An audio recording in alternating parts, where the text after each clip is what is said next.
2 years ago, I thought life was steady, predictable, even good. I had a wife, a little boy who lit up my world, and what I believed was a marriage strong enough to withstand anything. My name's Nick. I'm 35 now, but back then I was still with my wife, well, ex-wife now. I'll call her Nina. She's 32, and together we have a son, Mikey, who just turned 7. Nina and I go way back. We started dating in high school, young and wrapped up in each other, convinced we were in it for the long haul. We even ended up at the same college. Before that, I enlisted in the army, thinking it would give us stability down the road, and she waited for me, just like we had promised. By the time we were in college, we tied the knot. It wasn't some huge wedding with 100 guests and a fancy venue. It was simple, but it felt right. Not long after, Mikey was born, and that's when cracks started to appear. The arrival of our son seemed to change everything. Nina became someone I barely recognized. Her mood swung sharply, and she picked fights over the smallest things. The atmosphere in our home grew heavier by the day. At first, I tried to explain it away. Postpartum depression, the exhaustion of caring for a newborn, the stress of being first-time parents. I've always been the type to avoid confrontation, so I let her anger roll off me, hoping things would calm down. But instead, they escalated. As Mikey got older, her behavior didn't improve, it worsened.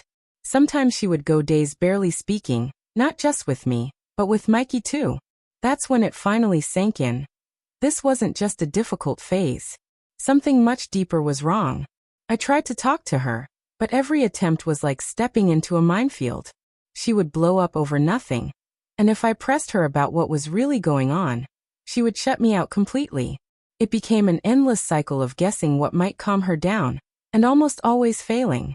Even when I did manage to get it right, the peace never lasted. I felt trapped. I knew I couldn't keep living like this, and I had to uncover the truth, even if it hurt. Then one day, I stumbled across something that changed everything. A dating app on her phone. That discovery lit a fire in me. I needed to know if she was serious about meeting someone else.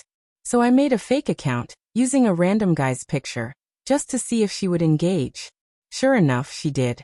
She wasn't pouring her heart out, but she was clearly open to meeting someone if the right opportunity came along. That was enough to confirm what I had feared. She was ready to cheat, even if she hadn't gone through with it yet. But then I got another idea. Back before Nina and I were ever together, she had dated someone else, a guy named Jake. I remembered his face well enough, and with a bit of scrolling through social media, I tracked down a more recent photo of him. Using that, I built a second fake profile. My instincts told me that if she thought an old flame had suddenly reappeared, she might lower her guard and reveal more. And I was right. The moment she believed Jake was back in her life, her entire tone shifted. She opened up in ways she never had with the first fake profile. It was like she had been waiting for him, like she trusted him instantly, and seeing her respond that way hit me harder than I can put into words. She finally unleashed everything she had been holding back. She confessed that breaking up with her old boyfriend had been the biggest mistake of her life. She went on about how he had turned out to be more successful than me, making more money, living what she considered a better life. She admitted she resented ever choosing me over him. Then came the words that cut deeper than anything else. She told me she hated me. But what crushed me beyond repair was when she admitted she couldn't even stand our son, simply because he resembled me too much. I just sat there, staring at the screen, feeling my chest tighten as I tried to breathe through the pain. How could a mother speak like that about her own child? But I needed to know more. Still using the fake account, I pressed her. I asked why she hadn't left me if being with me made her so unhappy. Her response made my stomach turn. She said she'd grown accustomed to the comfort of our lifestyle, and she didn't believe she could support herself on her own. Then she added, almost carelessly, "At least Nick pays the bills." That was her justification for staying. Not love. Not commitment. Just convenience. I asked her one last question. If I told you to leave him right now and promised to take care of you, would you also leave your son behind? She didn't even take time to think. Within a minute, she replied with a simple, cold yes. She said she'd abandon our boy if it meant being with someone who could offer her a better life. My stomach churned. That was the breaking point. I dropped the disguise. I sent her a photo of myself and a message saying it was over, that she should start packing her things. Her shock was instant.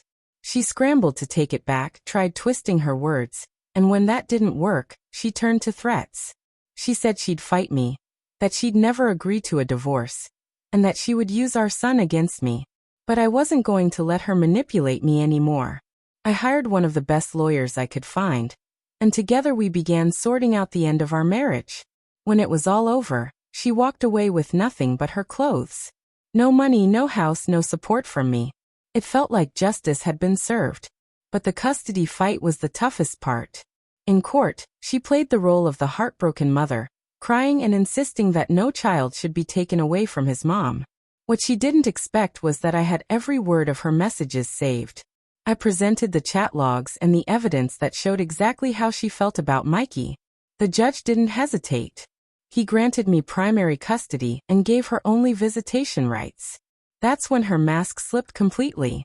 She said if she couldn't get full custody, and the child support payments that came with it, then she didn't want to be involved at all. She stormed out of the courtroom, and even the judge remarked that it had been one of the clearest decisions he'd ever made. Through all of this, I did my best to protect Mikey. He was just a kid, far too young to carry the weight of his mother's words. I told him a version of the truth he could handle, enough so he wouldn't feel lost or be blindsided by lies later. Eventually, he asked me if I was ever going to find him a new mom. I told him I wasn't even thinking about dating again, not yet. For the next half year, I put all my energy into being the best father I could be. Then unexpectedly, I met someone at the playground. She was a single mom too. I wasn't searching for a relationship, but Mikey connected with her instantly, and seeing that bond gave me the courage to let my guard down. Slowly, things grew between us. We live together now, and although I'm not in any rush to marry again, she respects that.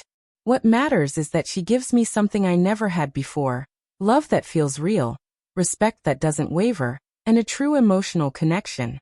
Looking back, I can hardly believe how everything unraveled the way it did. But one truth stands firm. Life is too short to waste with someone who doesn't value you or your child. Both of us deserved better. And finally we found it.